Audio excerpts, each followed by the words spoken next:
बिस्मिल्लाहिर्रहमानिर्रहीम। Welcome back to our YouTube channels. आज हम डिस्कस करेंगे क्लास 9th के चैप्टर नंबर 1 और उसका लेक्चर नंबर 2 आज हम डिलीवर करेंगे। इससे पहले हमने लेक्चर नंबर 1 में बायोलॉजी की डेफिनेशंस और उसके जो मेन 3 ब्रांचेस थे वो डिस्कस किए थे। अगर किसी ने वो देखे नहीं है तो हमारे यूट्यूब चैनल्स पे जाकर वहाँ पर वो देख सकते हैं।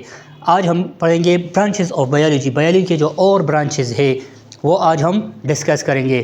अच्छा, बायोलॉजी को हम मुख्तलिफ ब्रांचेस में क्यों डिवाइड करते हैं, वजह क्या हो सकती है इसकी वजह यह है कि बायोलॉजी जो है ये एक बहुत वसी फील्ड है, बहुत ही वसी फील्ड है। तो उसको आसानी से समझने के लिए बायोलॉजी को मुख्तलिफ ब्रांचेस में तकसीम किया गया है। आज इन ब्रांचेस को हम वन बाय वन जो है वो डिटेल से डिस्कस करेंगे। तो सबसे पहले हमारे पास जो ब्रांच है वो है मॉर्फोलॉजी। मॉर्फोलॉजी क्या है? मॉर्फोलॉजी में हम ऑर्गेनिज्म की फॉर्म, उसकी शेप और उसकी स्ट्रक्चर को स्टडी करते हैं। एक जानदार ऑर्गेनिज्म की फॉर्म, उसकी शेप, उसकी स्ट्रक्चर को जब हम स्टडी करते हैं उसको हम मॉर्फोलॉजी कहते हैं। ठीक है, तो मॉर्फोलॉजी क्या हुआ हमारे पास कि जब हम किसी ऑर्गेनिज्म की फॉर्म, शेप और उसकी स्ट्रक्चर को जब हम स्टडी करते हैं, ये स्टडी एक्सटर्नली भी होती है और इंटरनली भी।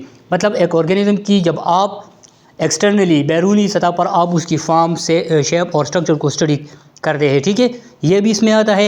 या अगर आप उसको इंटरनल स्टडी करते हैं, किसी ऑर्गेनिज्म को आप अंदरूनी लिहाज से जब आप देखते हैं, उसकी इंटरनल ऑर्गन्स की आप स्ट्रक्चर देखते हैं, फॉर्म देखते हैं, उसकी शेप देखते हैं, इसको हम मॉर्फोलॉजी कहते हैं। जो आप एक्सटर्नल स्टडी करते हैं फॉर्म, शेप और स्ट्रक्चर की, उसको हम एक्सटर्नल मॉर्फोलॉजी कहते हैं। और जब आप इंटरनल ऑर्गेनिजम्स की स्ट्रक्चर स्टडी करते हैं उसको हम इंटरनल मॉर्फोलॉजी कहते हैं। मिसाल के तौर पर हम एक ऑर्गेनिजम्स, एक प्लांट ले लें, उसकी आप स्टडी करते हैं एक्सटर्नल, तो उसकी हम फ़र्ज़ करें उसके स्टेम के बारे में स्टडी करते हैं कि उसका स्टेम इस तरह है, या आप लीफ के बारे में देखते हैं, पत्ते के बारे में, तो उसके बारे में जब आप स्टडी करते हैं तो ये क्या है? एक्सटर्नल मॉर्फोलॉजी है। या किसी इंसान की आप एक्सटर्नल स्टडी करते हैं, उसकी आइज़ के बारे में आप देखते हैं, उसके ईयर आप देखते हैं एंड एक्सटर्नली, इसको एक्सटर्नल मॉर्फोलॉजी कहा जाता है। ठीक है,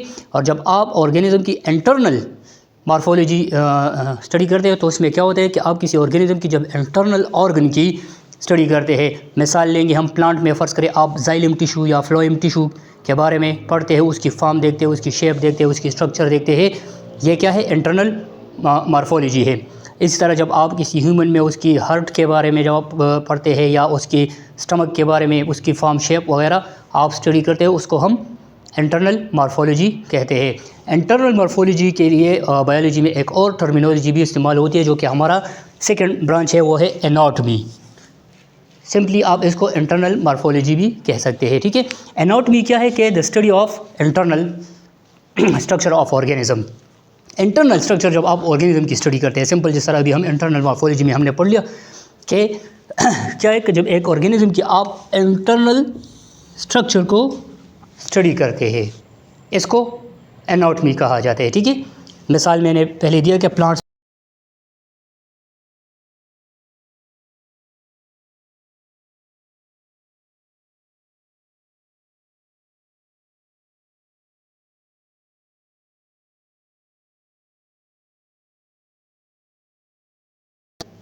स्टडी है, इसको एनाटॉमी कहा जाता है। ठीक है, ये स्ट्रक्चर मैं बार बार यूज़ कर रहा हूँ ये लफ्ज़। तो बायोलॉजिकल टर्मिनोलॉजीज़ में स्ट्रक्चर किसे कहते हैं? स्ट्रक्चर क्या है कि वो पार्ट ऑर्गेनिज्म का जिसको हम इजीली नेकेड आई से देख सकते हैं, इसको स्ट्रक्चर कहा जाता है। ठीक है, नेक्स्ट जो हमारे पास ब्रांच है वो है हिस्टोलॉजी का। हिस्टोलॉजी क्या है? जब आप प्लांट्स और एनिमल की टिश्यूज़ के बारे में पढ़ते हैं, प्लांट्स या एनिमल के टिश्यूज़ के बारे में जब आप पढ़ते हैं, लेकिन टिश्यू में आप किस चीज़ के बारे में पढ़ते हैं कि इस टिश्यू की कंपोजिशन क्या है, इसकी बनावट क्या है, ये टिश्यू बना किस चीज़ से है, इस टिश्यू की जब आप स्ट्रक्चर पढ़ते हैं, ठीक है, और इन टिश्यूज़ का एक बॉडी के अंदर फंक्शन, काम क्या है, इसको हिस्टोलॉजी कहा जाता है। सिंपल क्या, हिस्टोलॉजी में हम पढ़ते हैं पौधों और जानवरों के टिश्यूज़ के बारे में, टिश्यूज़ की कंपोजिशन के बारे में, उसकी स्ट्रक्चर के बारे में और उसकी फंक्शन के बारे में। Simple is that. ठीक है। नेक्स्ट जो हमारे पास ब्रांच है वो है फिजियोलॉजी। फिजियोलॉजी क्या चीज़ है? ठीक है, ये हमारे पास बायोलॉजी का एक ब्रांच है जिसमें हम क्या करते हैं, deals with the function of different parts of organisms and the activities occurring in them. क्या है कि आप जब एक ऑर्गेनिज्म की बॉडी के मुख्तलिफ पार्ट्स के बारे में जब आप पढ़ते हैं और उन पार्ट्स में कौन कौन सी एक्टिविटीज़ होती है, उनको जब आप स्टडी करते हैं, इसको फिजियोलॉजी कहा जाता है। ठीक है। फॉर एग्ज़ाम्पल मैं मिसाल दे दूँगा क्लोरोफिल का, जो कि पौधों में होता है। ठीक है। यह उसका एक पार्ट आप लेने के उसका एक छोटा सा पार्ट है जिसको आप माइक्रोस्कोप के ज़रिए देख सकते हैं। पत्तों में होता है क्लोरोफिल।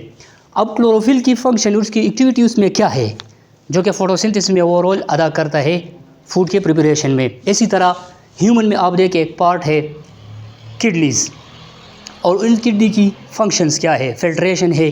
ठीक है। तो इन फंक्शंस के बारे में जब आप पढ़ते हैं, इसको फिजियोलॉजी कहा जाता है। सिंपल क्या है कि फिजियोलॉजी में हम स्टडी करते हैं प्लांट्स या एनिमल्स के मुख्तलिफ पार्ट्स को, और इन पार्ट्स के अंदर जो एक्टिविटीज़, जो काम होते हैं, उनकी स्टडी को फिजियोलॉजी कहा जाता है। आज के लिए हमारा आखिरी जो ब्रांच है वो है एम्ब्रियोलॉजी। एम्ब्रियोलॉजी क्या चीज़ है? सिंपल, इसमें हम एम्ब्रियो के बारे में पढ़ते हैं। ठीक है। एम्ब्रियो के बारे में इसमें हम पढ़ते हैं, और ये एम्ब्रियो डेवलपमेंटल स्टेजेस में कौन कौन से स्टेप से गुजरता है, इसकी स्टडी को हम एम्ब्रियोलॉजी कहते हैं। मतलब फ़र्ज़ करें एक एम्ब्रियो है। एम्ब्रियो क्या चीज़ है? जब मेल और फीमेल गमीट्स आपस में मिल जाते हैं, ज़ाइगोट बना लेते हैं। इस ज़ाइगोट की जब डेवलपमेंट होती है अप टू न्यू ऑर्गेनिज्म या न्यू ऑफस्प्रिंग, ठीक है, इन सारे मराहिल की स्टडी को एम्ब्रियोलॉजी कहा जाता है।